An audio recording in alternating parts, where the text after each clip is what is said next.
Honneur, gloire, force et puissance à ce merveilleux Seigneur et Sauveur, Yeshua Mashiach, qui est la manifestation du tout-puissant Yahweh,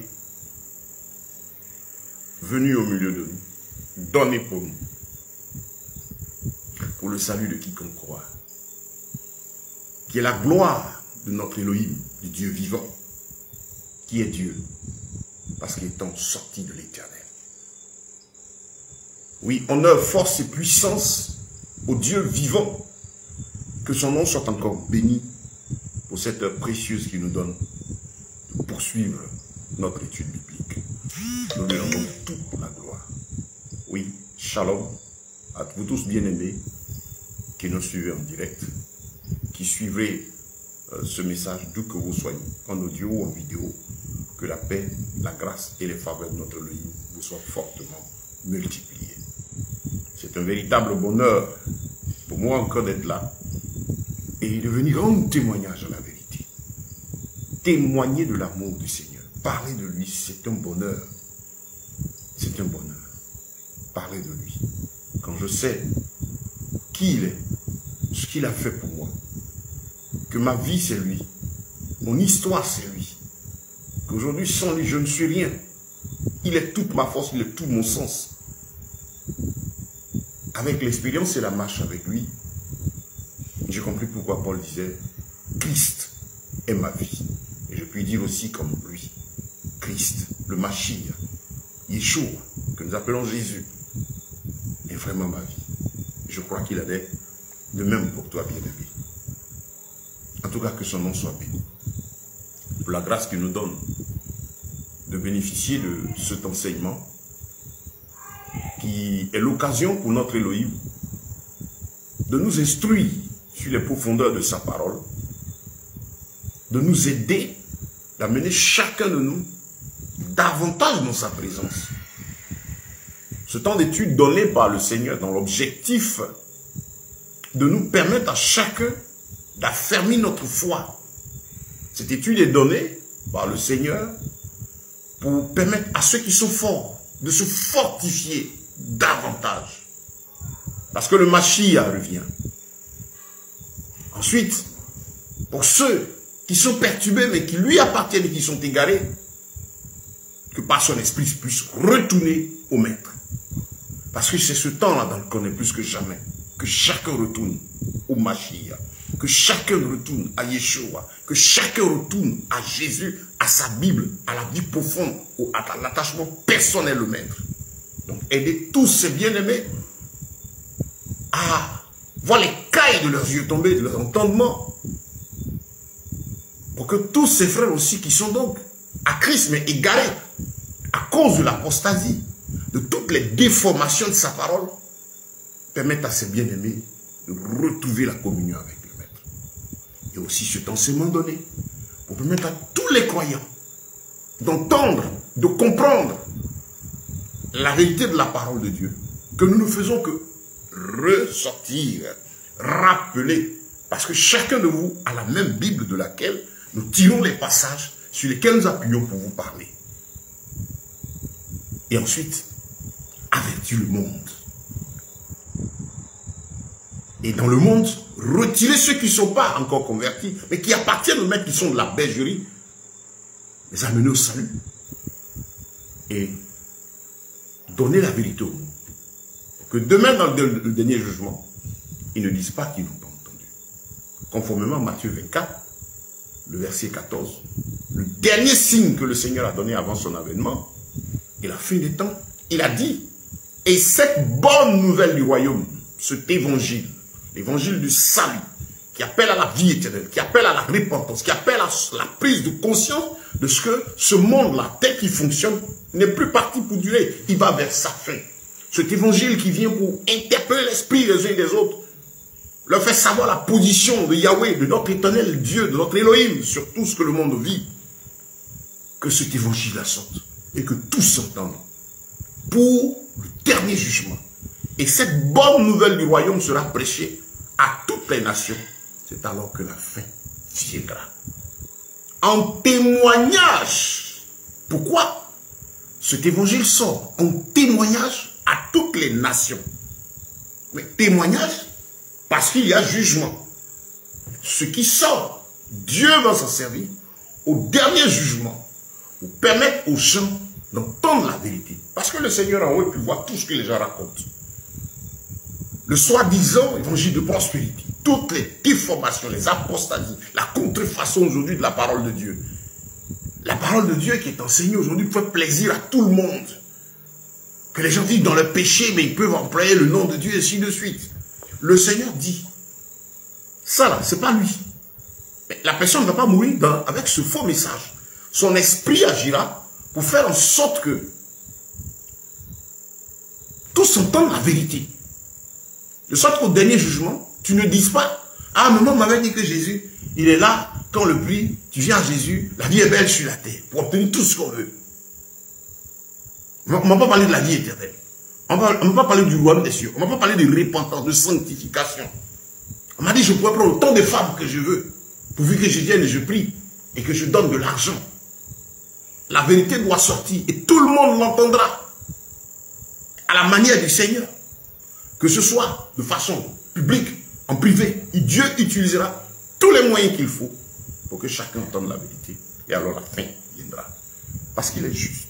Il jugera chaque monde, chaque être humain sur la base de la vérité. S'il estime que quelqu'un a entendu parler de lui et que ce n'est pas la vérité qu'on lui a dit, le Seigneur fera en sorte que l'homme en question reçoive la vérité. Matthieu 24, verset 14. Et cette bonne nouvelle du royaume sera prêchée en témoignage à toutes les nations. Ce n'est pas pour la conversion de tout le monde.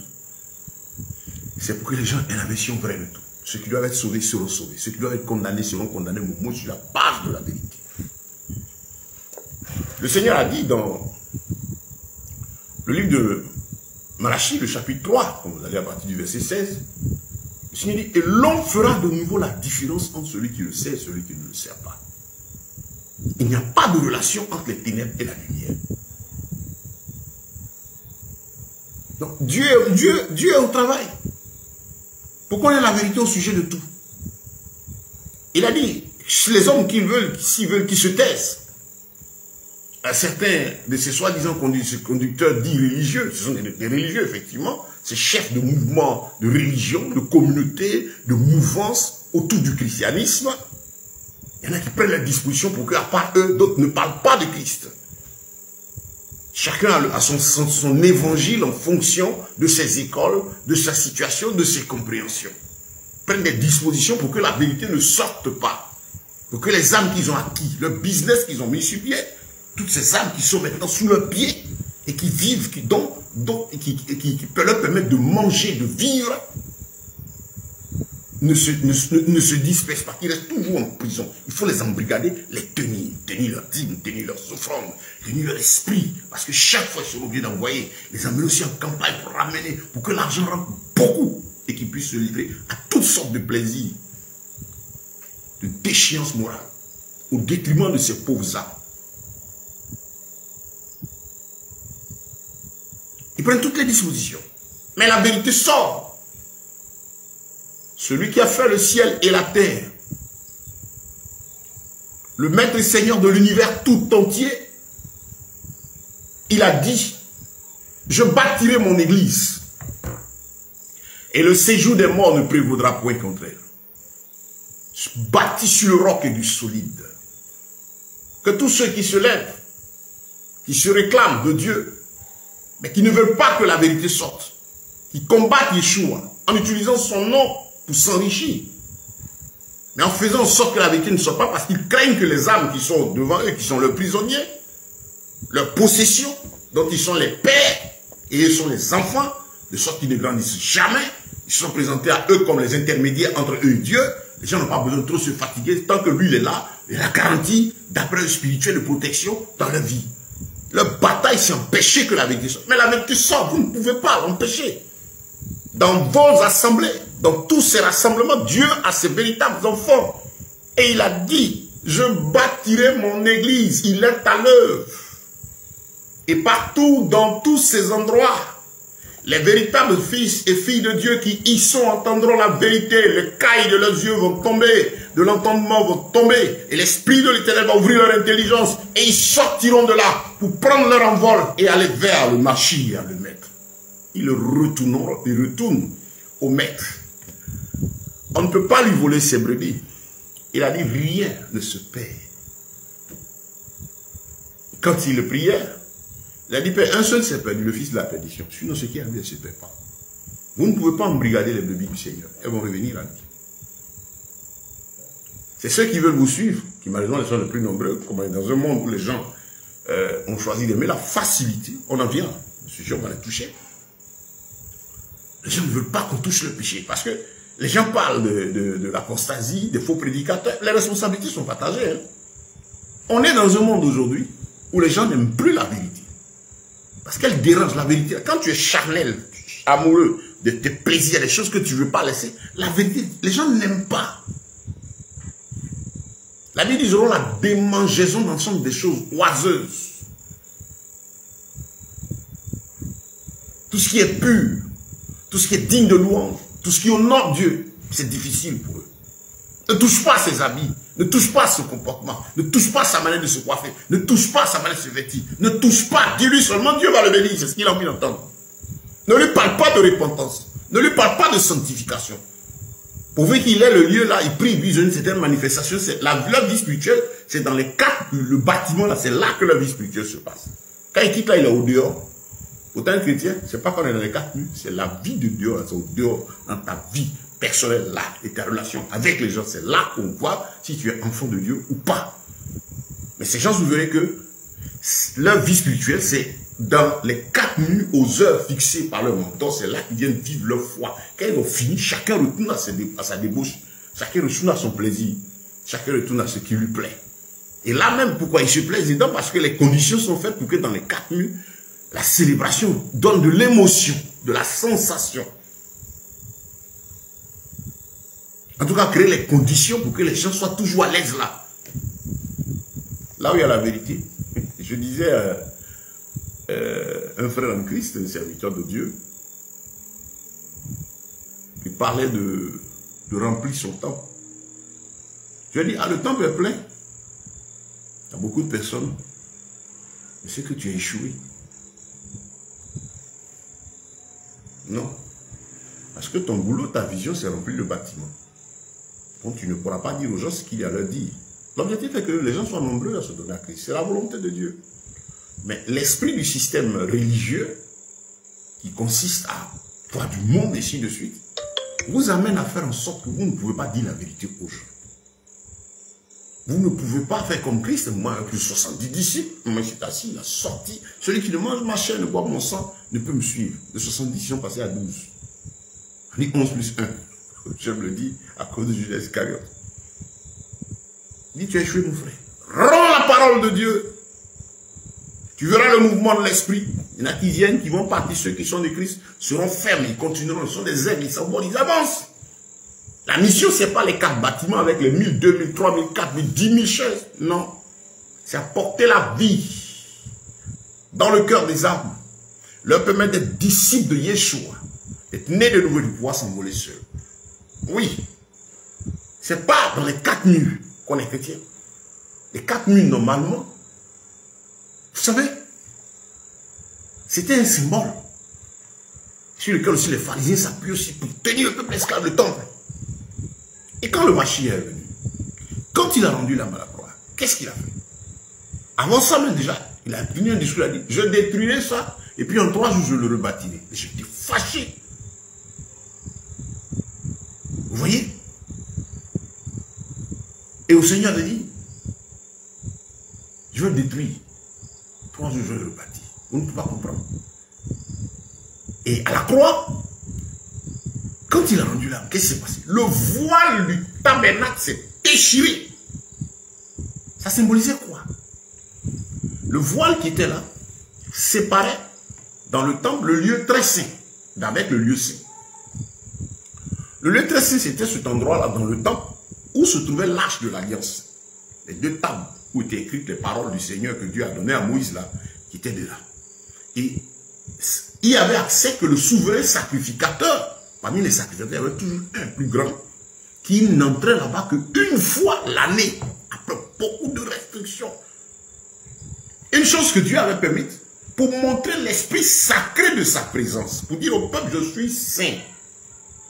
Le fait qu'il entre une fois, ce n'est pas parce que je veux que chaque une fois me parle, mais tout ce dispositif voulu par Dieu dans l'ancienne alliance avait pour objectif de montrer à Israël la sainteté de l'Éternel, l'importance de la sanctification, de garder pure cette relation avec lui.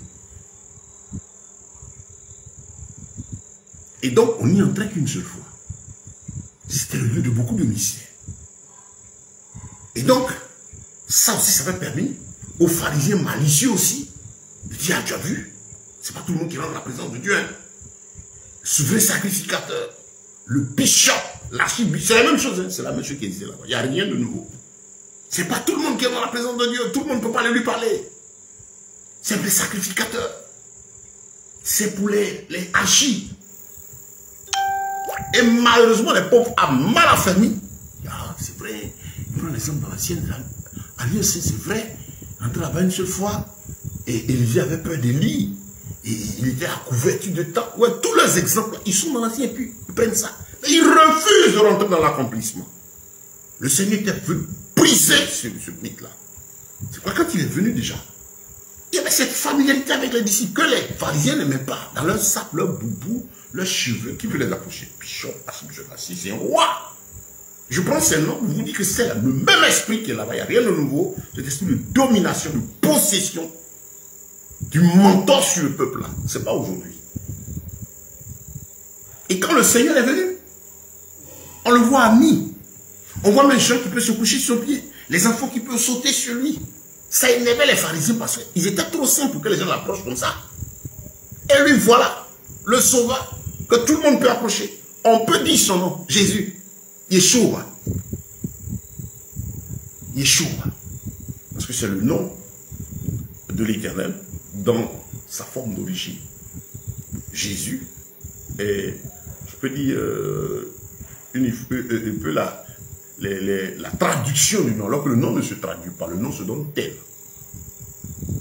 Bon, on en parlera dans le cours de notre développement. On va dire les uns et les autres à comprendre. Et donc, qu'est-ce qui se passe? Les pharisiens étaient énervés. Parce que son mode de vie diffère. Le Seigneur les suivait. Il possédait l'esprit du peuple. Pourquoi Yeshua? Voyez le monde derrière lui. Les gens étaient fatigués de leur rituel. Étaient fatigués de leur système. Étaient fatigués de voir toujours ces mêmes personnes. Il va rentrer au temple. Les gens l'attrapent. Ils sont escortés par des gorilles. Je ne sais pas ça, c'est quel ministère. Il y en a qui sont les gardes de l'homme de Dieu. C'est de la pure comédie. Et qui attrape sa Bible, qui attrape sa pochette. Quand il arrive, il se déplace, il a sa chaise la royale là, qui est là-bas. C'est pas aujourd'hui. Les pharisiens créent la même atmosphère, pardon. Et donc, le Seigneur est venu pour casser ça. Sa manière de vivre, de marcher avec les gens, énerver les pharisiens. Ils vivaient tellement simplement. Ils avaient leurs habits, leurs boubous, tout ce qu'ils portaient. La même chose aujourd'hui, c'était comme ça. Et Yeshua est venu avec un habit qui n'avait qu'une seule couture. C'était pas sale, c'était pas luxueux, c'était simple. Il pouvait aller et chez le pauvre, et chez le riche, tout le monde pouvait l'approcher. Donc, vous voyez vos patrons là, vos patriarches là, un enfant peut quitter l'avenir se poser sur eux. Ils sont trop avec, il y en a qui sont dépigmentés, ils ont changé la couleur de leur peau. Ils font du make-up, le make-up. Ils sont plus naturels. Ils changent la couleur de leur peau. Qui a une expression, vaut mieux faire envie que pitié. Ça c'est quoi? Parce que ce sont des gens remplis de la chair, de la convoitise, des plaisirs du monde qui n'ont pas abandonné. Ils ont trouvé que venant en Christ, c'est une occasion de continuer leur bêtise, mais en les couvrant de versets bibliques, parce qu'ils aiment le péché. Et donc cet esprit de vie-là, est-ce que le Seigneur est venu? Il n'y a pas sa marche, il agit pour casser cela. Et ensuite, quand il l'enlève à la croix, qu'est-ce qu'il fait? Il brise le voile du tabernacle. Il fait trembler les choses, il brise. ce voile a été déchiré entre le lieu saint et le lieu très saint pour dire, désormais, vous avez tous accès à la présence du Seigneur. Tu as, toi, accès au Saint-Esprit. Ce n'est plus une fois l'année. Il dit, je suis avec vous tous les jours jusqu'à la fin du monde. Parce que là-bas se trouvait l'arche de l'Éternel sur laquelle la gloire de Dieu habitait. C'était symbolique de la présence de Dieu. Et c'est même Dieu dit, je ne veux plus rester là. C'est là qu'il a pris la forme physique, il est venu au milieu de nous. Il a marché pendant ces 33 années, exerçant son ministère pendant le temps qu'il a voulu. Et puis quand il a fini, il est remonté. Donc il a brisé le voile. Ce qui faisait la valeur de l'arche là, ça avait pris une forme physique et c'est descendu. Ézéchiel avait eu cette vision. Lorsque le Seigneur lui montre la gloire de Dieu qui a quitté le temple. Pendant que les gens quittaient le temple, la gloire, le temple, la gloire de Dieu a quitté le temple. C'est le reste là que vous avez aujourd'hui. Ça n'a aucune valeur. Parce que celui qui en faisait la valeur, depuis cette vision d'Ézéchiel, il a quitté. C'est là qu'après ça, il y a eu la persécution des Juifs. Là. Et donc, qu'est-ce qui va se passer? Le Seigneur vient confirmer qu'ils ont rebâti, il vient là, lui, pour dire, la gloire qui était là-bas, qui a manifesté, moi, ma présence, je prends forme physique, je viens au milieu de vous. Dans le temple, c'est pourquoi Jésus ne s'occupait même pas de le temple. Parce que c'est lui qui en faisait la valeur, il a pris la forme physique. Au commencement, était la parole, et la parole était avec Dieu, et elle était Dieu. Et tout ce qui a été fait par le commencement.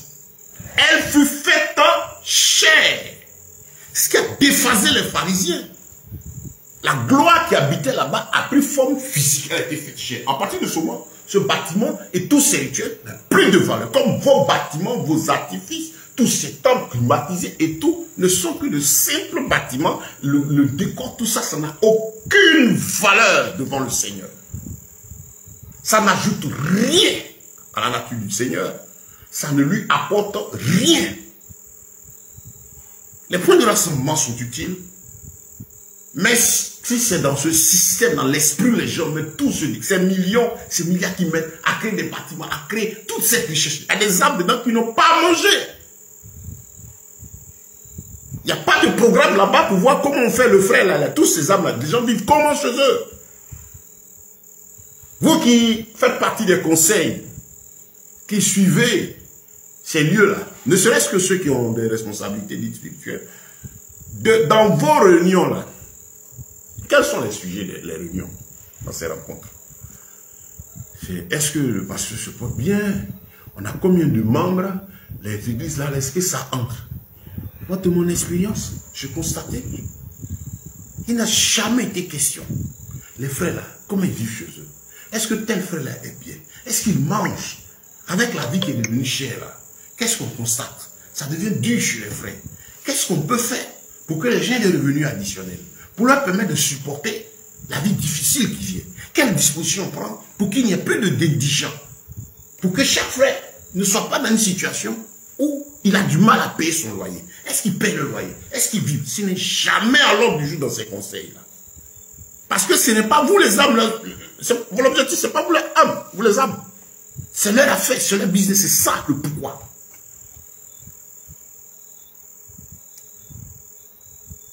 C'est triste. Tu n'es pas à l'ordre du jour dans leur affaire, non. La technique, j'ai rencontré un frère, il s'est en train de préparer une veille. Et puis, l'autre a dit, on va les couper. C'est une préparation de veille, des prières. Comment ils vont faire pour couper les arbres? Tu as besoin d'argent, lève-toi, frère. On a un besoin. C'est biblique. On expose le besoin. L'église s'organise pour pouvoir réaliser la chose. Mais la vie communautaire, elle ne sert pas au bien-être d'un individu, du chef et puis de son clan. Le clan même autour, là, même les disciples, les apôtres, là. Les apôtres, ça dit les communiants, les gens qui sont autour de ces patrons, vous n'êtes pas l'aise. Le franc, les calculs, il a réussi à créer son système de mystère où les gens ont peur. Je mets son argent. Ils s'en foutent de vous, elles s'en foutent de la diète privée. Les âmes, toi, fidèles, qui ont faim, qui ont soif, qui n'ont pas mangé. Ce même esprit était là. Il n'a pas changé. Ézéchiel 34, le Seigneur disait, il a repris cela. Il a repris les pasteurs d'Israël, les bergers d'Israël. Au lieu de rendre rendre la vie à mes brebis, de vous occuper de leur bien-être. Vous les tenez, vous les mangez. Je viendrai arracher mes brebis de leur bouche. Je vous invite à lire tout le chapitre d'Ézéchiel 34. C'est un passage qui n'est pas beaucoup aimé et qui n'est pas répété. Voilà. Donc, bien aimé. Quand le Seigneur donc a rendu l'âme à la croix, il a brisé le voile du tabernacle pour venir confirmer déjà un autre fait. Que cette présence qu'on allait chercher une fois là, non seulement elle, c'est elle qui a pris forme physique qui est venue, le temps, sa valeur annulée. Et donc désormais, c'est dans la relation intime avec lui, il vient, il est là, préparer le terrain physiquement. La parole a pris fait, elle est faite chair, le Mashiach est venu. Il exerce son ministère. Il va à la croix parce que l'objectif, ce n'est plus que la gloire soit là-bas une fois, elle est sortie. Donc, l'objectif, c'est que cette gloire, cette présence, maintenant vienne habiter en nous. C'est pourquoi il a rendu et il a brisé encore le voile du tabernacle. Il dit, c'est fini. Vous avez tous accès à ma présence. Tu as accès à l'intimité avec Dieu. Tu as accès à cette gloire qui était une fois dans l'année, qui a pris forme physique, qui est venue, qui est remontée au ciel et qui est venue physiquement. Jésus, donc toute la vie est expliquée dans la Bible, et qui est remontée au ciel et qui est descendue et qui est là par son esprit maintenant qui habite dans le canal. Là où le Saint-Esprit habite, c'est pas dans les bâtiments que vous voyez, tout ça qui n'habite pas là-bas.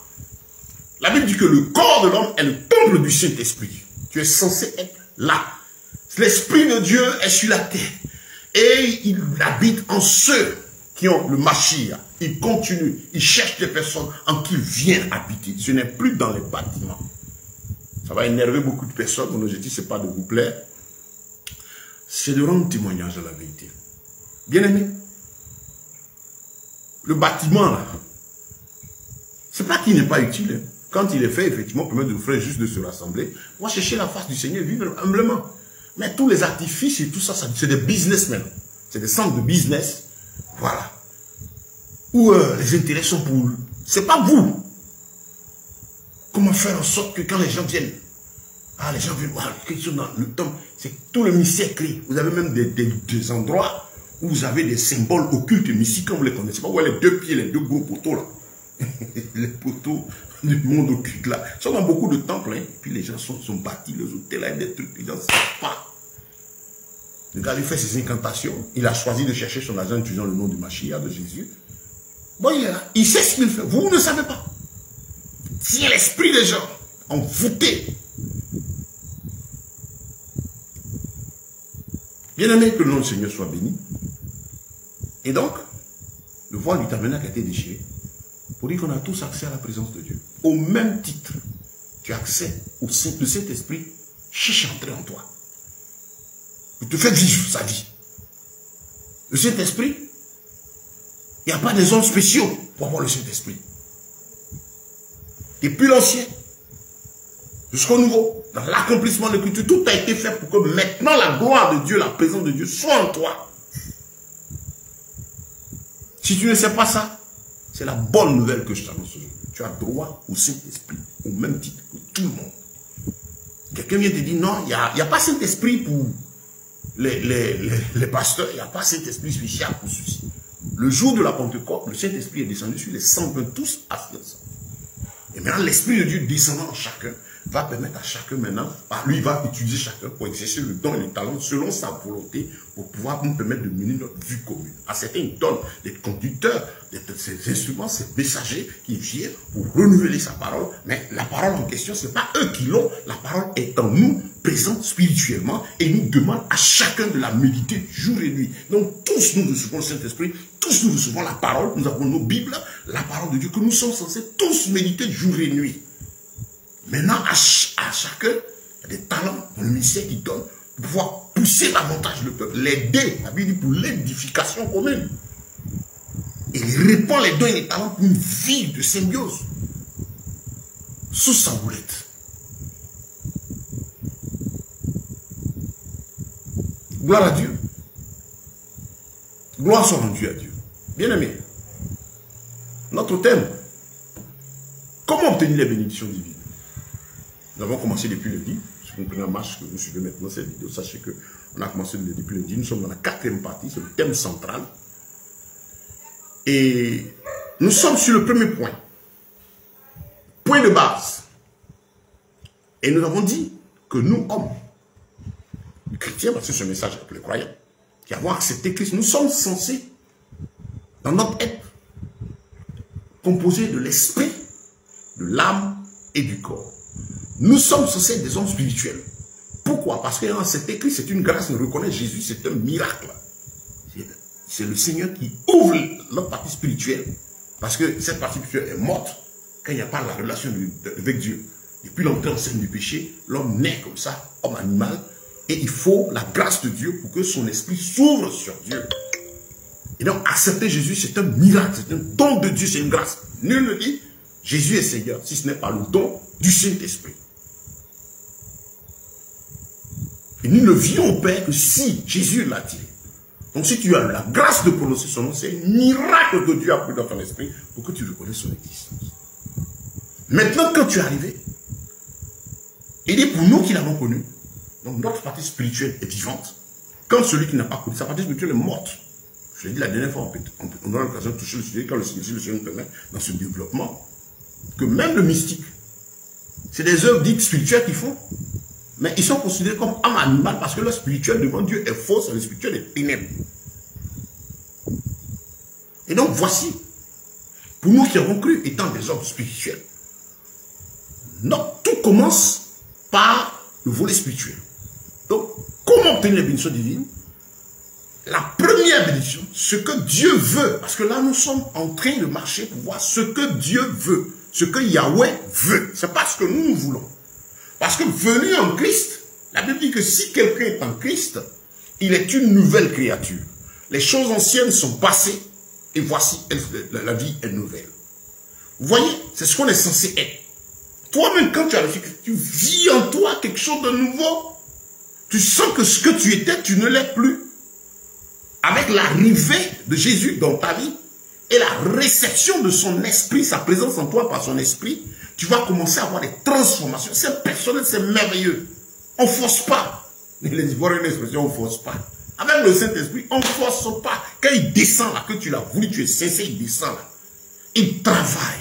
Tout ce qu'il exploite, ta volonté. Il ouvre ton intelligence. Tu ne désires plus les choses pour toi-même. Tu es amoureux de Jésus. Tu cherches à lui plaire. Si c'est lui là que tu as rencontré, c'est comme ça que ça se passe. La Bible devient quelque chose qu'il faut méditer tous les jours. Allez chercher les informations sur lui. Oui. Tu es sous sa houlette, sous sa grâce. Et donc, ça t'amène à désirer les choses de l'Éternel. Donc, pour toi qui as accepté Christ, s'il y a la première bénédiction que tu as cherchée, selon la volonté de Dieu, quand les disciples ont marché avec Christ, tout le temps il était avec eux, mais il leur a dit, il est avantageux pour vous que je m'en aille. Jean 14, je vous invite à lire, à vous asseoir tranquillement, à lire Jean 14, 15 et 16, les échanges du Seigneur avec ses disciples avant la prière dans le chapitre 17 et ils sont arrêtés au début du 18 pour la crucifixion. Non, c'est merveilleux. Les échanges intimes et profonds, ils s'adressent au cœur. Remarquez, pendant qu'il était avec les disciples en retrait, c'était des profondeurs d'enseignement. Je ne sais pas si lorsqu'ils se retrouvaient les apôtres, ils opéraient des miracles au milieu d'eux. Vous allez voir que tous les miracles étaient faits dans le peuple. Les apôtres, là, il y a le peuple, les miracles, c'était pour la vue des autres. Mais avec les apôtres, les disciples, c'était la profondeur, l'intimité qu'il leur donnait dans sa parole. Le disciple, ce n'est pas un chercheur de miracles. C'est un chercheur de profondeur du maître. Le comprendre, l'aimer. Parce qu'il sait qu'il a compris. Son maître est tout puissant. Les miracles, les biens, le matériel. Il a donné à l'humanité. L'argent, il a ordonné au monde de rendre à celui qui travaille. On n'a pas besoin de... On va s'en dire à ça. Quand on va toucher la bénédiction au niveau physique. Donc le disciple a compris ça. Il est instruit, enseigné par l'esprit. Il s'attache aux profondeurs de Dieu. Ce qui compte pour lui, c'est connaître son maître. Il dévore la parole de Dieu. Il l'aime, il la médite jour et nuit. L'Esprit de Dieu descendu en lui l'aide maintenant applaudi. Donc la première bénédiction, c'est quand on a accepté Christ, la réception de Jésus en esprit en nous. Qui est le Saint-Esprit? Le Seigneur pouvait dire aux disciples, l'Esprit de vérité. Il est le consolateur, le paracletos, le protecteur, notre grâce et la vie. Il est avantageux pour vous que je m'en aille afin que le consolateur vienne. Vienne où? C'est pas sûr. Vienne descendre en vous. Vous m'avez vu. L'objectif, c'est pas suivre l'homme physique, c'est-à-dire l'aspect physique, comme le disait le machin là. Non, il fallait qu'il vienne en lui. Et c'est pourquoi Christ devait être crucifié pour accomplir l'œuvre du salut, monter, puis après descendre pour rentrer en chacun et transformer. Jésus ne voulait pas que ses disciples restent des enfants. Comme aujourd'hui. Papa, vos leaders sont vos papas. Tu n'appelleras personne mon père, vous les appelez papa. Continuez, c'est votre problème. Pour ceux qui veulent s'affermir dedans, si tu veux être délivré, arrête-toi maintenant. Il n'est pas ton papa. Ton père, c'est Yahweh. Le pasteur, c'est ton frère. C'est un frère en Christ. Il est même un ami intime dans le Seigneur. Nous formons une famille. Ce n'est pas une divinité, un pasteur. Ce n'est pas quelqu'un de spécial. Quand on nous fait la consultation, nous sommes des frères et des sœurs en Christ. Et comme le Mashiach a marché, nous vivons dans la simplicité. On peut s'appeler même par le nom, pas le pasteur, pas son nom. Pasteur n'est pas un nom, c'est la fonction. Ça ne veut pas dire manquer de respect. Ça ne veut pas manquer de respect. On avait Jésus. Les pharisiens créaient une atmosphère de crainte, de peur entre eux, le peuple. Mais quand il est venu, le peuple se trouvait, il était familier à lui, il pouvait s'ouvrir, parler avec lui. Parce que c'est un frère. Et le Seigneur l'appelle ses frères. Oh, c'est merveilleux cette présence du Seigneur. C'est merveilleux cette présence du Seigneur. Entre nous, nous bénissons Dieu. Et chacun voit l'autre comme étant au-dessus de lui. Quand tu es né de nouveau, tout ça, c'est des choses qui sont données par l'esprit. On ne force pas ça. Il faut qu'ils aient peur. Il faut qu'ils aient une distance. Ils doivent le voir. Il y en a même pour les rencontrer. Pour venir lui parler, il faut payer offrande. Ils ont secrétariat. Prendre rendez-vous. Il a des programmes, il est trop occupé. Pauvres âmes. Gloire soit rendue à Dieu. Bonne nouvelle pour vous, bien-aimés. Vous qui suivez des hommes qui sont devenus des super hommes, difficiles à approcher, ainsi de suite. Je vous annonce une bonne nouvelle. Yeshua, Jésus de Nazareth, est toujours là. Il te tend les bras. Viens en lui, te prend comme son ami. C'est pourquoi il a dit, il faut que son esprit vienne habiter en toi. Tu ne te sentiras jamais seul. Lui, pour parler avec lui, tu n'as pas besoin de demander audience. Tu n'as pas besoin de payer l'argent pour le rencontrer. Il dit, je veux habiter en toi. J'ai payé le prix. Tu me coûtes cher. Je ne veux pas te voir mourir dans cette situation en enfer. Il faut que tu rentres dans mon royaume. Il est disponible 24 heures sur 24. Yeshua, disponible 24 heures sur 24. Et où? En toi, c'est ce qui va être. Mais comme tu ne l'as pas encore reçu, c'est quoi? Tu vas être troublé. Si tu vois que ton âme divague, tu cries ici, tu cours de lieu en lieu, d'archibishop en archibishop, tu as commencé à être bishop. Après, tu as l'anarchie. L'autre n'est plus archi maintenant. Il est patriarche. Tu as fait tout, c'est tout. Mais tu te sens vide. Je t'annonce une bonne nouvelle. Le Mashiach est là, tout juste là. Tu l'entends ce soir. Il dit, viens, je veux entrer en toi. Je me tiens à la porte de ton cœur, puis je frappe ma fille, mon fils. Je veux entrer dans ton cœur. C'est moi ton maître. C'est moi qui ai payé le prix pour que tu aies la vie. Voilà ce que Jésus te dit. Reviens à lui. Tu n'as pas, frère, tu n'as pas, ma soeur, d'audience à demander. Tu es fatigué, chargé. Il dit, venez à moi, vous tous qui êtes fatigués, chargés. Mais vous avez des fardeaux, vous couvrez après les individus. Parce que vous n'avez pas eu la bonne information. Le maître est là, il est présent, il est opérationnel. 24 heures sur 24. Il ne veut même pas que tu passes un instant de plus étant vide de ça. Sans qu'il n'y ait quelqu'un en toi. Il veut entrer dans ta vie. Jésus, Yeshua, le Mashiach, veut entrer dans ton cœur. Arrête-toi ce soir. Réjouis-toi. Celui qui a vaincu la mort s'appelle Yeshua. Il veut entrer en toi. Celui qui a payé le prix pour que tu aies la paix une fois pour toutes par le sacrifice de la croix, il est vivant, il est là, il veut entrer en toi. Il n'a pas besoin de ton argent. Il n'a pas dit tu veux encore donner fais-moi une offrande pour que je te délivre. Il n'a jamais dit cela, il a payé le prix. Et les démons te poursuivent. Il est là, il veut te libérer à la croix. Il a payé le prix une fois pour toutes. Il n'y a pas d'argent à payer pour une prière de délivrance. C'est anti-biblique, c'est une folie de la malhonnêteté. Yeshua est là à l'instant. Il veut t'affranchir. Mais seulement il demande l'ouverture de ton cœur pour qu'il rentre. Le diable va fuir. Le diable fuit la présence du maître. Je suis dans une salle illuminée. Il y a la lumière. Si j'éteins tout de suite, les ténèbres sont là. Là où il est, il n'y a pas de ténèbres. Le diable a besoin de fuir. C'est justement pourquoi les premiers convertis, lorsque Jean prêchait, quand ils entendaient l'évangile vrai, ils venaient, c'était baptisé à l'instant, parce que ce n'était pas n'importe quoi ils entendaient, c'était du feu de la vérité sorti de la bouche de Jean, de l'évangile vrai. Et les disciples des apôtres, les gens étaient tout de suite amenés aux eaux du baptême, parce que c'était des conversions sincères, sur la base de l'évangile vrai. Et ce que les gens entendaient, race des vipères, tout ça. Quand il se lève, c'est qu'il est venu sincère. Pourquoi il partait aux eaux? Aujourd'hui, il y a tous les artifices que les gens ont envie de créer autour, parce que si on crée des conditions pour permettre à tout le monde d'arriver à l'église, il ne faut pas trop les choquer. Viens, toi qui n'es pas marié, les sorciers de ceci, telle révélation sur la délivrance, le monde spirituel, c'est les thèmes là, c'est-à-dire créer des mystères, alors que la solution est là. Yeshua Mashiach, il faut accepter Jésus maintenant à l'instant, il faut lui ouvrir ton cœur, reconnaître que tu es pécheur et qu'il a accompli tout. À l'instant, quand il rentre là, les démons qui te fatiguent vont fuir.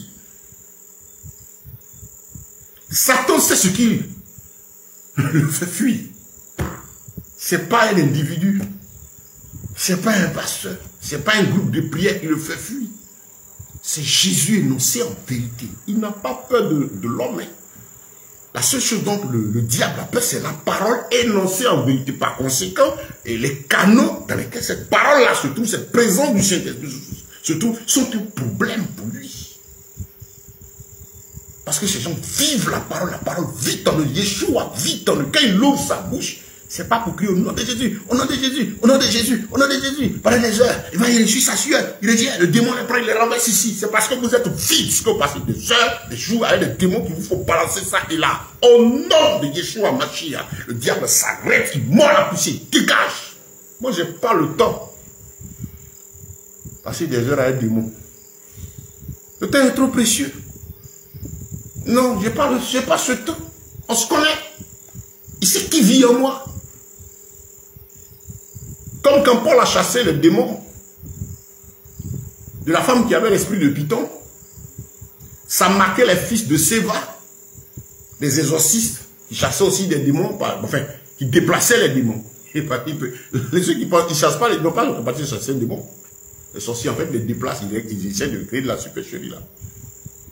Les fils de Séva ont vu, ils ont dit, mais tiens, ça, c'est intéressant, hein. Et il a dit hier qu'on le démon est sorti. Donc ils sont allés trouver un fou là. Au nom de Jésus que Paul prêche, sors. Là même avec une certaine autorité, confiance. Au nom de Jésus que Paul prêche. Ah, vous êtes qui? Le démon s'est arrêté. Qu'est-ce qu'il a dit? Je connais Jésus. Je sais qui est Paul. Mais vous là, vous êtes qui? Ça veut dire des actes. Et l'histoire nous dit que c'est le démon, le fou là. C'est saisi de une bonne partie des filles de Séva, les a maltraités correctement. Tu es qui, toi, qui dis au nom de Jésus? Comme tu sais que tu ne vis pas bien, comme tu sais que tu tiens ton péché, comme tu sais que tu es impudique, tu es adultère, tu es menteur, tu as détourné, tu es ceci, mais tu as cru, tu es arrivé là. Comme tu sais que les âmes là, vous êtes responsables, hein, tu sais que tu n'es pas, toi-même dans ton âme là, tu n'es pas tranquille. Donc, tu remets ton sort dans la vie de quelqu'un. Et comme il y a des gens aussi qui aiment bien cette comédie, le gars vient, il dit, bon, prie pour moi. Ah, il y a les sorciers qui te prennent. Oui, c'est vrai. Hein. Le numéro de ton téléphone, c'est tant. Oui, c'est vrai. Hein. Ta grand-mère était dans de l'autre côté. Oui, c'est vrai. On a tout dit. Oh. Puis le gars est là.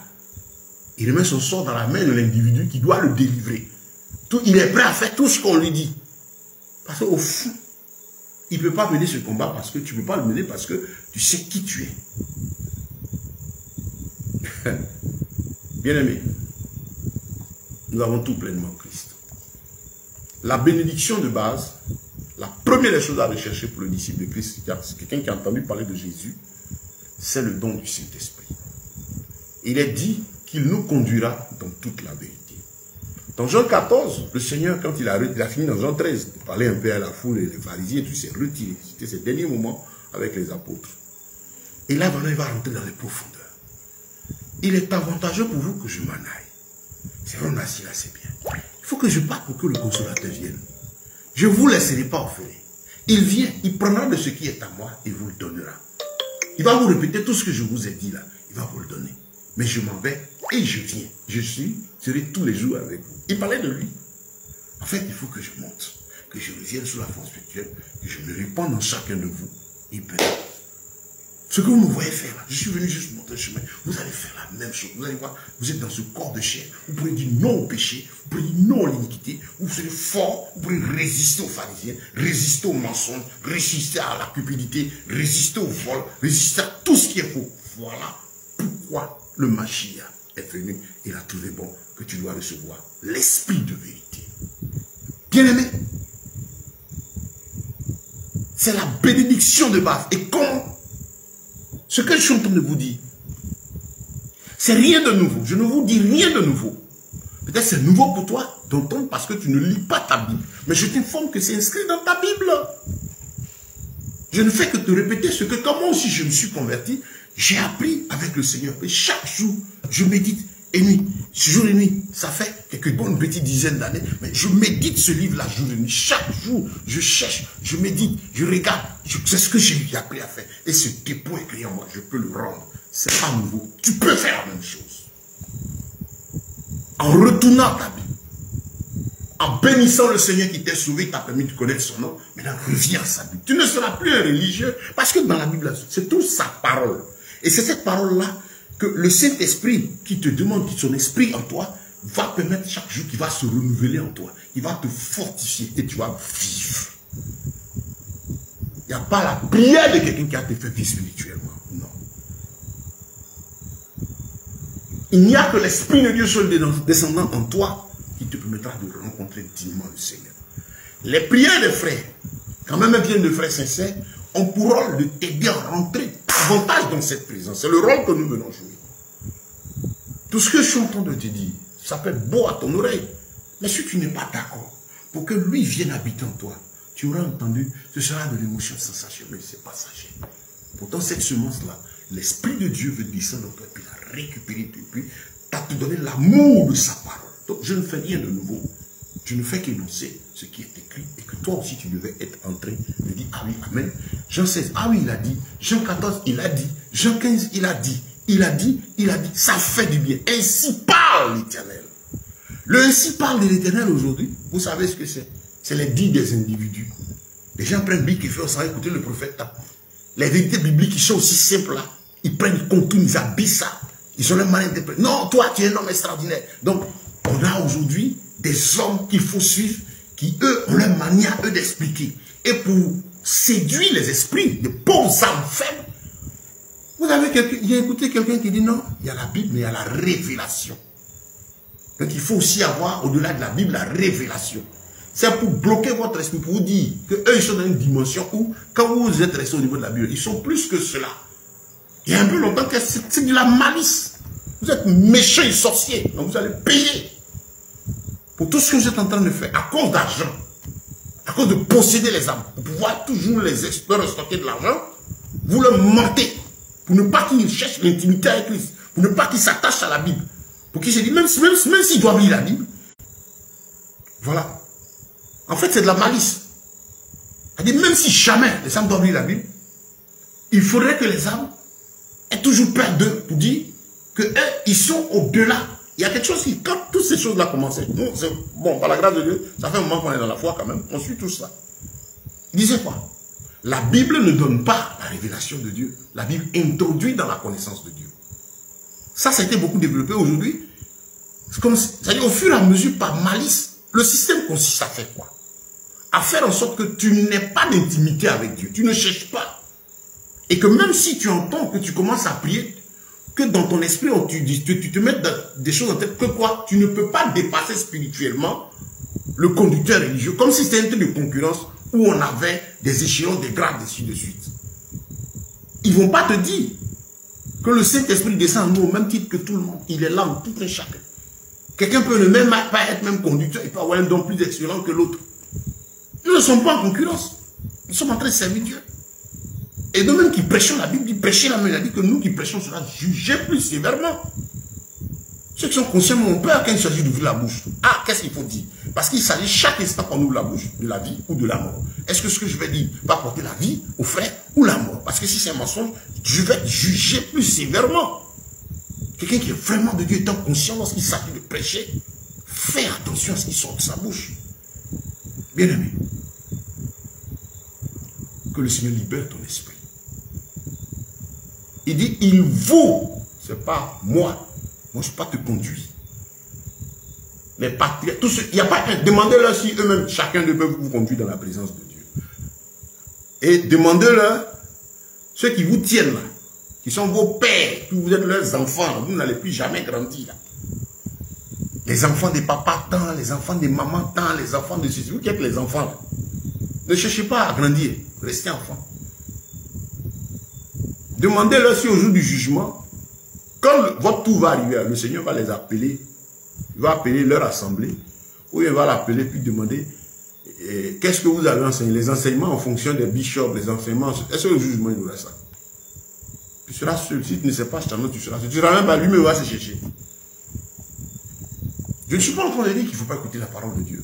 Nous sommes en train de lutter pour libérer l'esprit du peuple de Dieu de cette position, cette malice qui consiste à tenir les âmes captives, les âmes mal affermies comme la Bible dit, ceux qui refusent de lire, ceux qui refusent de mettre. Commencez déjà à demander, Seigneur, ah tu as dit que par ton esprit, donne-moi le Saint-Esprit.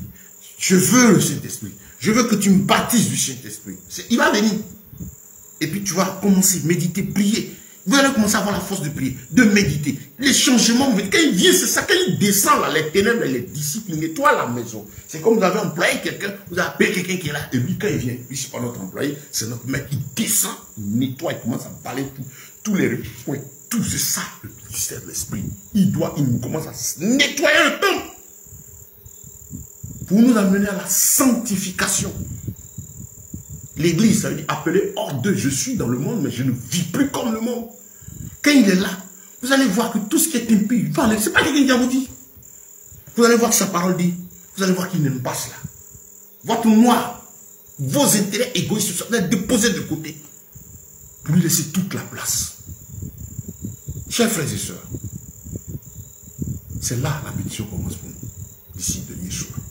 Nous qui avons accepté Jésus, la plus grande, la première à demander, à réclamer, à chercher, c'est être rempli du Saint-Esprit après avoir accepté Christ. Parce que sans lui, vous ne pourrez rien faire. Il dit, sans moi, vous ne pouvez rien faire. Ce n'est ni par la force, ce n'est ni par l'intelligence, mais c'est par mon esprit. L'esprit, il veut habiter en toi. Pourquoi tu le fuis? Et tu le cherches, tu dis non, il y a tel moment donné, on dit la puissance, on coule là-bas. Il y a tel moment donné, la puissance, on coule là-bas. On dit ici, on va, on coule là-bas. C'est parce que celui-même qui est le tout-puissant, il dit, je veux entrer en toi. C'est lui qui descend en toi pour opérer ta délivrance. Tant que tu penses que c'est quelqu'un, tu vas souffrir. Les quelqu'un que nous sommes, quand nous tenons dans le vrai encore, sommes censés vous conduire dans cette prison. C'est le message de base. Bien-aimés, que le nom du Seigneur soit béni. Que sa grâce et sa paix vous soient multipliées. Et le Saint-Esprit, regardez Ésaïe chapitre 11. Quand c'est lui, hein, comment le reconnaître? Ésaïe chapitre 11. Dans Ésaïe, on parle de lui. On parle du Saint-Esprit. Je touche ce passage. Voyez, Ésaïe, le chapitre 11. Je vous en prie, lisez vos Bibles. Retournez à vos Bibles. Tout est dedans. Ouais, Ésaïe 11. Quand tu prends ta Bible, tu as Ésaïe 11 aussi. Ça paraît nouveau pour toi parce que tu n'as pas certainement l'habitude de lire. Pourtant, c'est écrit. Commence à lire. Là, comme ça, comment je prends et tu prends, tu écoutes, tu es content, puis tu vérifies aussi. Comme les chrétiens de Béry. C'est ce qu'on veut. Une verge sortira du tronc d'Isaïe. Isaïe chapitre 11, verset 1. Et un rejeton de ses racines portera du fruit.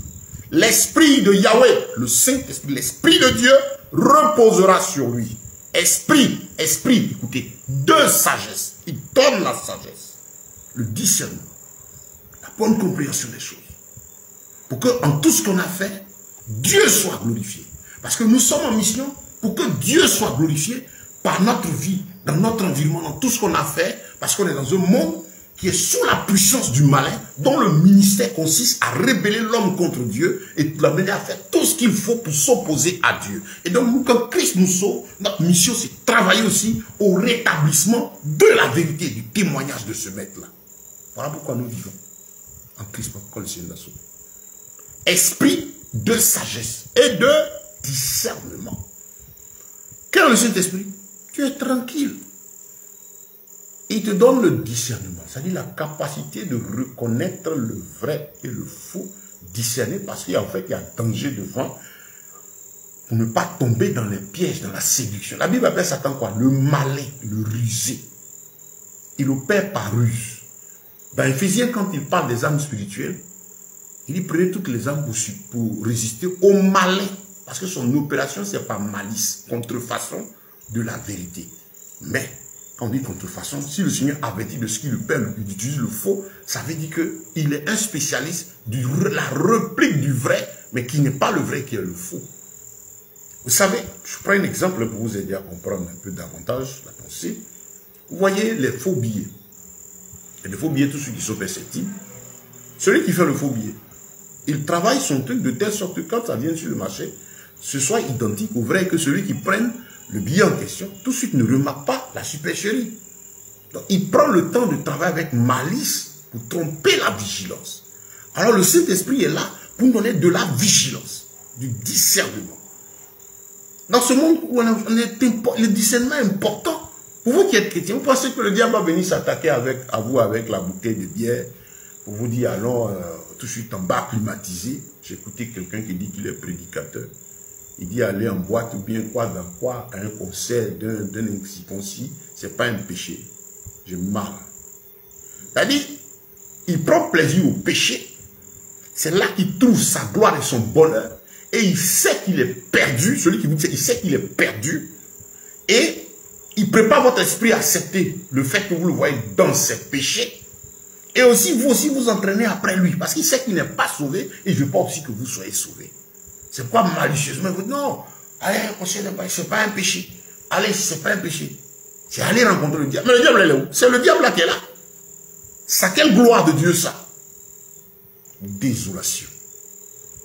Esprit de sagesse et de discernement. Donc vous savez que pour le faux, certains sont spécialistes. Et si le Seigneur prend chaque fois dans la Bible le temps d'avertir sur le faux, ça veut dire que c'est quelque chose de sérieux qu'il faut prendre en compte. Et le faux, nous les chrétiens, ce n'est pas le péché sous sa forme brute. Le diable ne nous attaque pas avec. Celui qui avertit, il utilise la parole qui contrefait. Il essaie de déplacer le verset. Il essaie de le sortir de son contexte. Il le prend par exemple dans l'Ancien Testament. Si tu n'es pas bien instruit, ah, vraiment, tu as besoin d'un père. Comme un a dit à généalogie spirituelle. C'est-à-dire que Christ n'a plus sa place. Après Christ, il y a eux. Ils sont assis là. Quand tu as été affranchi, tu dis non, mais le Seigneur a donné sa vie. C'est à lui on s'attache. Il n'y a plus histoire de ça. Même quand les Élysée Gadi n'ont pas marché comme ça. Non. Esprit de conseil et de force. Il te conseille. Le Saint-Esprit conseille. Oh, c'est merveilleux. Il conseille effectivement. Parce que tu médites, tu réfléchis. Quand tu fais quelque chose, tu t'assois. Seigneur, est-ce que ça te plaît? Voilà ce qu'on dit. Quelle est ta part dedans? Et le Saint-Esprit te conseille. Il parle. Celui qui a que la bouche, il parle. Il parle audiblement. Il parle à notre âme, il parle tranquillement à notre intelligence. Il parle par plusieurs moyens, par les songes. Mais quand il habite en toi, il te parle dans ton cœur et il parle dans ton esprit. Il parle. Les songes et les visions sont des compléments. La base, il parle, tu l'entends. Il t'instruit, il te ramène à l'intelligence. Il y a quelque chose qui peut te ramener un verset que tu as lu hier. Tu as vu, voilà. Et un moment, oh, c'est merveilleux. Il parle, le Seigneur parle, il veut te parler. Esprit de connaissance dans le savoir vrai qui glorifie Dieu. Parce qu'il n'a pas plusieurs connaissances au sujet des oracles de Dieu. Il a la connaissance vraie de l'Éternel et lui donne cela. Esprit de crainte de Yahweh. Frère, esprit de crainte, quand il est là, il te fait craindre Dieu. Là où le Saint-Esprit se trouve, il amène la crainte de l'Éternel. La crainte de Dieu, c'est quoi? C'est fuir le mal, fuir l'iniquité. Tu n'as même pas... C'est pas qu'on est présent devant les... Non, tu es seul. Mais la crainte de Dieu, c'est quoi? C'est le fait de tenir compte de la volonté de Dieu. De cette présence sainte. Avant de faire quoi que ce soit. La crainte de Dieu, quand elle est là, quand l'Esprit est là, je veux m'habiller. Vous demandez aux femmes, par exemple. Quand une femme a envie d'aller se séduire, elle va s'habiller. Elle a envie de s'habiller aussi de façon belle et simple. Elle sait comment ça se passe.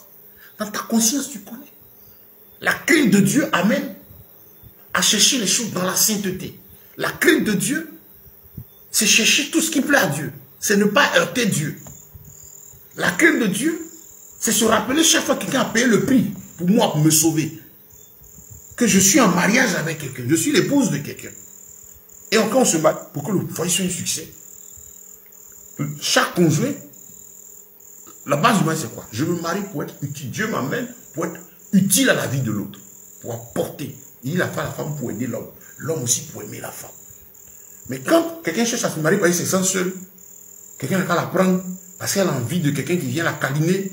Il a envie de quelqu'un qui vient s'occuper de lui. Si la raison pour laquelle l'homme cherche à se marier, c'est combler ses besoins, ses vides et ses plaisirs, vous allez voir que ces foyers-là, ils ont tous des problèmes. Et c'est ça en général aujourd'hui.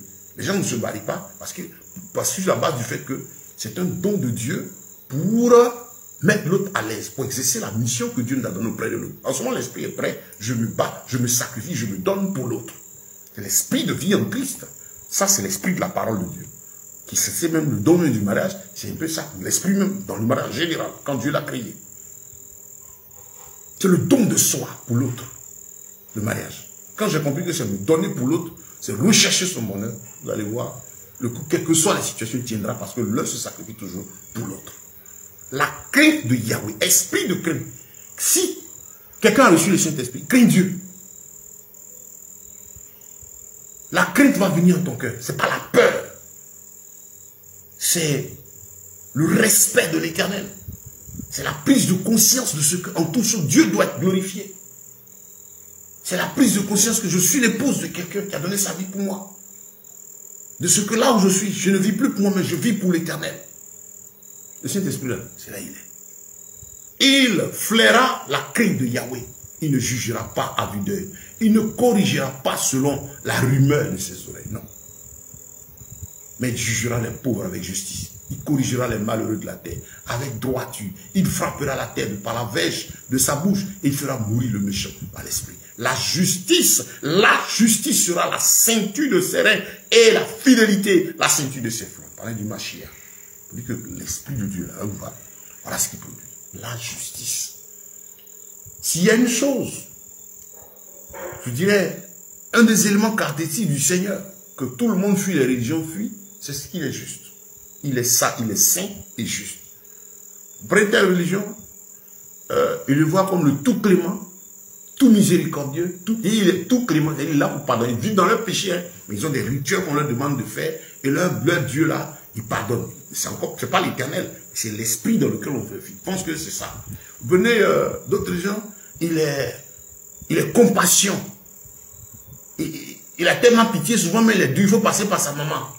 La pauvre. Dont l'âme est dans le séjour des morts qui attend le temps de la rédemption. Passe par sa maman. Va créer des anges, des patrons, les 5 patrons de ceci. Tout ce qui n'est pas écrit. D'autres religions, vous allez voir, il est puissant, miracle, terrible. Mais sainteté, on ne touche pas. Fuis. Il est juste et saint. Notre Dieu est justice. Il est plein d'amour, mais il ne tolère pas l'iniquité. La Bible dit qu'il est sévère dans ses exigences. Travaillez à votre salut avec crainte et tremblement. Celui qui marche avec Christ fait attention à tout ce qu'il fait. Quand on a le Saint-Esprit, c'est ça. Son souci, quand il ouvre la bouche prêcher, c'est rendre la pensée de Dieu. Pour que les âmes connaissent davantage le Maître. Il apporte son don, il apporte son talent à l'édification commune. C'est ça le Saint-Esprit. Galates 5, 22, là où le Saint-Esprit se trouve, allez voir le fruit de l'Esprit. Donc, Je vous invite, bien-aimés. Je vous invite, bien-aimés, à faire attention. À faire vraiment attention. Parce que là, le Seigneur nous a tout donné. Et ce qui nous amène à comprendre aujourd'hui, c'est le don. Tout par le Saint-Esprit. Bénédiction de base. La plénitude du Saint-Esprit. Qui il est? C'est Jésus. Le Saint-Esprit, c'est Jésus en esprit au milieu de nous. Comment reconnaître quelqu'un est rempli du Saint-Esprit? Galates 5, verset 22. Et comme on dit dans Isaïe chapitre 11, il craint Dieu. Il a l'amour. Il a la simplicité. Là où l'Esprit de Dieu se trouve, l'orgueil n'a pas sa place. Un coup au mieux chercher, tu as prié, le démon a été chassé. Le bishop le patron tant, le chef de la délivrance tant, quelqu'un vient, t'as marché. Or l'orgueil, le Saint-Esprit et l'orgueil, les deux ne marchent pas ensemble. Quand l'Esprit est là, c'est l'humilité. Quand on vient le chercher, ah frère, mais tu es bon. Non, il déchire ses vêtements. Ce symbole, vous avez Pierre et Jean devant le temple, qui ont opéré le miracle, devant le malade en question. Il y a le miracle. Les gens sont venus les soulever. Et vous avez fait quelque chose d'extraordinaire. Qu'est-ce qu'ils ont fait? Déchirer le vêtement. C'était ce symbole pour dire non, ce miracle, c'est pas nous, c'est Yeshua, Jésus, que vous avez humilié. C'est lui qui a opéré ce miracle. Voilà comment il fait. Dans sa vie simple, il est parti. Mais vous, on ne sait pas, c'est quel esprit vous avez reçu là? Et puis on vous approche pas. C'est quel esprit tu as là? Et puis on ne t'approche pas. Et puis tu as inséré. Tu es bizarre. Il faut créer de la sensation. Une atmosphère bizarre pour faire peur aux âmes mal enfermées. C'est quel Saint-Esprit tu as? Et puis il est en toi, et puis tu es dans la chaise royale. Tu as onction royale. Alors que nous sommes que des princes. En tout cas, moi, le Saint-Esprit décrit dans ma Bible là, c'est lui que je suis. Et j'écoute. J'écoute quand les gens parlent. Je sais. Dans 1 Jean chapitre 4, celui qui confesse Yeshua venu en chair et de Dieu, il y a la nature physique. Quelqu'un l'a vécu, on a vu dans cette simplicité. Non, la parole de Dieu me veut. Est-ce que vous êtes attaché à elle? On ne peut pas vous blaguer. Parce que votre boussole, c'est ce qui est écrit. Et le Saint-Esprit là vous dit c'est vrai, c'est faux. Le Saint-Esprit, quand il est là, il te pousse lorsque tu as deux tuniques, tu prends une, tu donnes à l'autre. Je recherche 2, 3 tuniques, pour davantage donner. Il amène le partage et l'amour avec les frères. Le Saint-Esprit qui est là, il t'a donné quelque chose, t'a béni, tu rends témoin de mes en même temps que tu te souviens des frères. Tu ne peux pas être heureux toi seul. Il fait un témoin, non. Et puis chaque temps, il a tellement de voitures, il a 7 ans, il est rentré à ceci. Et puis pendant ce temps, il finit, mais celui qui crie là, quand il finit, chacun retourne à ses problèmes. Alors que cette soi-disant abondance qui est remplie encore, quand quelqu'un même serait de Dieu, c'est appelé pour être partagé. Que ce soit les frères là, qui ne va pas manger, qui a du mal à payer sa maison. On ne va pas payer la maison comme ça tout le temps. Mais comment aider les frères? Qu'est-ce qu'on va créer comme activité? Comment on peut financer certaines choses pour permettre aux frères d'avoir des revenus additionnels? Qu'est-ce qu'on peut faire pour pouvoir même permettre à chacun d'avoir un toit? Parce que c'est un des gros problèmes aujourd'hui. Quelles sont ces réflexions? Vraiment, ça c'est l'œuvre de l'esprit. Il pousse à chercher le bien-être de l'autre. Et quand Dieu te bénit, tu es content, tu bénis Dieu. En même temps, tu souviens de ton frère, tu travailles aussi à ce qu'il soit aussi béni dans l'éternel. La simplicité, l'amour de l'autre. Il amène l'amour, la simplicité. Et puis il embarque Cupide. Il a la crainte de Dieu. Il ne cherche pas à posséder les âmes, bloquer leur esprit pour leur faire peur. Je disais, il y a un danger. Tout le monde va aborder cela. Mais parlons aujourd'hui de cette personne, frère. Reprenez vos Bibles. Bénédiction de base. Demandez le Saint-Esprit. Prie, commence à chercher sa face. Et médite jour et nuit sa parole. Il doit te transformer. Cette nature de l'esprit-là, ces éléments de sa personne doivent commencer à vivre en toi. La simplicité, l'humilité, la connaissance de Dieu, l'amour, le discernement, la puissance, la force, dans la sagesse, dans la simplicité et l'effacement. Chaque fois qu'il s'agit de chercher à glorifier l'homme, déchire tes vêtements.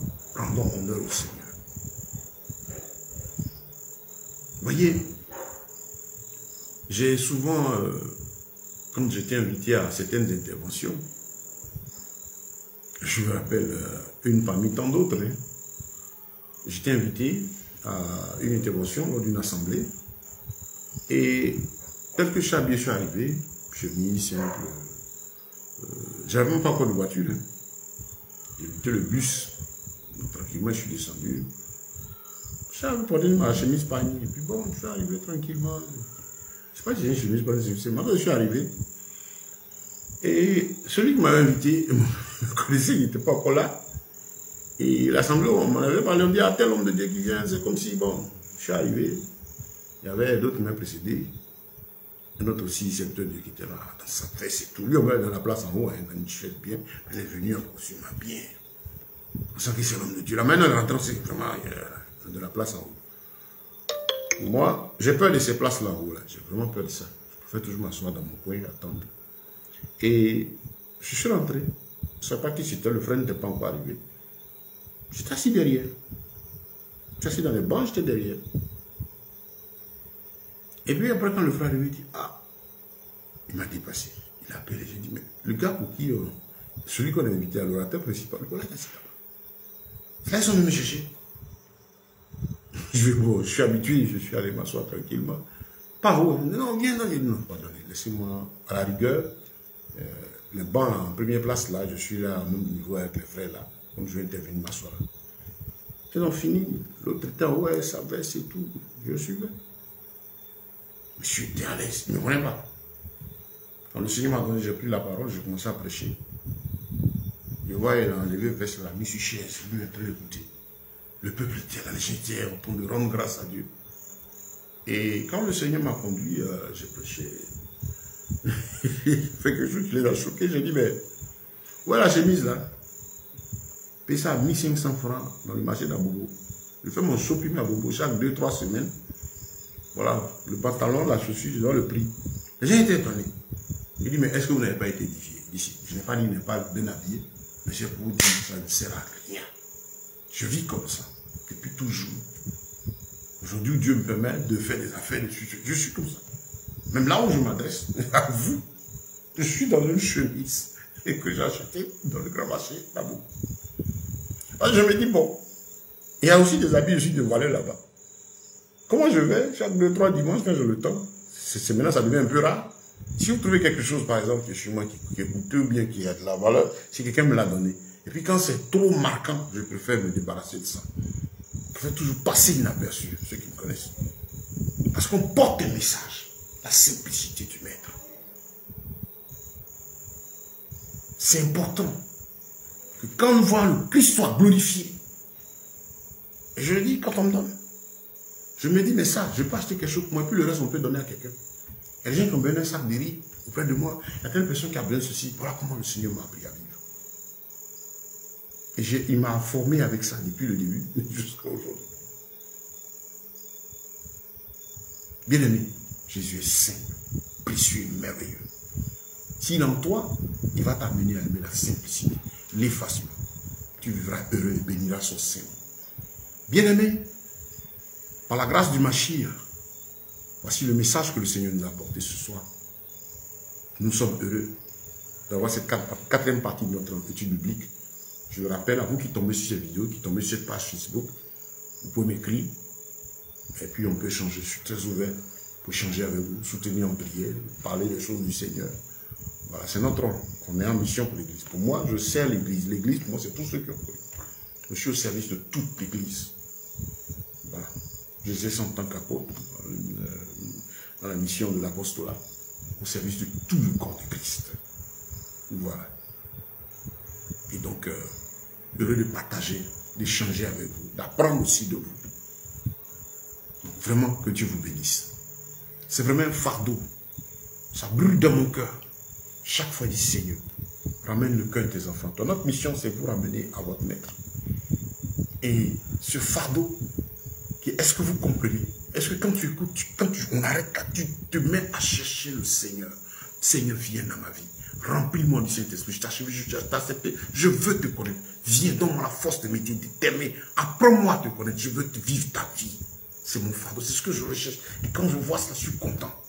Je me demande, est-ce que vous comprenez? Bien-aimé, que Dieu vous bénisse. Que sa grâce, sa paix et ses faveurs vous soient multipliées. Nous poursuivons l'enseignement. Thème central, comment obtenir les bénédictions divines. Nous sommes sur le premier point, les bénédictions spirituelles. Parce que c'est la base pour le disciple, pour celui qui a accepté Christ. C'est ce que Dieu nous demande de chercher. D'abord, sa présence qui vient en nous pour qu'on puisse marcher. Attendez ici, les disciples étaient chauds pour partir qu'ils l'ont vu ressusciter. Non, il faudrait que vous receviez la promesse Et puis maintenant, vous allez être allé. Le Saint-Esprit est descendu, c'était boum. Pas Pierre qui avait peur, n'avait plus peur. Quand on les a persécutés, ils sont allés, ils ont pris Pierre, les gens les ont chicotés, puis ils sont partis. Vous voyez, dans Acte chapitre 4, ils sont retrouvés l'assemblée. La puissance de Dieu était là. Puis l'Esprit du quand le lieu tremble. C'est rempli de feu. Mais quand Pierre et Jean ont été chicotés, puis ils sont partis, les gens disent, on ne veut plus entendre parler de ce nom. Ils sont allés voir les frères. Qu'est-ce qui s'est passé? Est-ce que ces frères sont allés dire non? Et c'est vrai, hein? On n'a qu'à prier pour, comment on appelle, prions pour que Dieu intervienne afin qu'on ne nous persécute plus, ne nous chicote plus. Non, ils ont dit, Seigneur, remplis-nous davantage de force pour continuer le travail. Ils n'ont pas prié pour que les gens meurent, pour qu'on ne les persécute plus. C'est ça. Que Dieu vous bénisse. Que sa grâce, sa paix, son amour, sa force vous soient multipliés. Merci à vous qui êtes restés en direct avec nous, vous qui suivez, partagez l'enseignement, donnez l'occasion de le suivre. Nous poursuivons demain soir avec la 5e partie dans notre sujet. Je vous conseille de demander les autres études. Je vais les balancer sur ma page. Vous pouvez les trouver sur mon compte Facebook. Vous allez trouver en partie privée. Vous allez trouver ces différents enseignements par les vidéos. On a un compte YouTube aussi où se trouve toute notre série d'enseignements. Presque nous donnons par la grâce de Dieu, on les enregistre. Ça permet de vous édifier. Mais n'hésitez surtout pas à cocher. Si certaines choses vous ont fait mal, moi, je n'ai pas de problème. Je ne suis pas là pour lutter contre la chair et le sang. Notre ennemi, c'est le diable, la supercherie. On se bat, dénoncer tout ce qui ne le glorifie pas sur la base de l'écriture pour que les gens sortent et ne se laissent plus séduire et soient sauvés. Si ça peut aider ceux qui sont dedans, qui se répandent et qui vivent. Certains acceptent Christ. Et aujourd'hui, on dévie à cause de l'argent. Que Dieu vous aide à revenir. Parce que l'enjeu, c'est votre salut. Ce n'est pas l'assemblée, ce n'est pas le nom. Parce que quand vous allez repentir, il y a beaucoup de choses que vous avez obtenues par ce faux-là qui vont vous laisser tomber. Que ça tombe. Mais reviens, homme frère. Reviens, bien-aimé, à la parole de Dieu. Parce qu'à l'éternité, gloire soit rendue au Seigneur, que sa paix et ses grâces vous soient multipliées et que le shalom de notre Dieu soit sur vos maisons, sur vos vies. Rendez-vous demain soir au nom de Yeshua, le Mashiach bien-aimé que nous avons prié. Amen. C'était le frère Ben. Soyez bénis à jamais.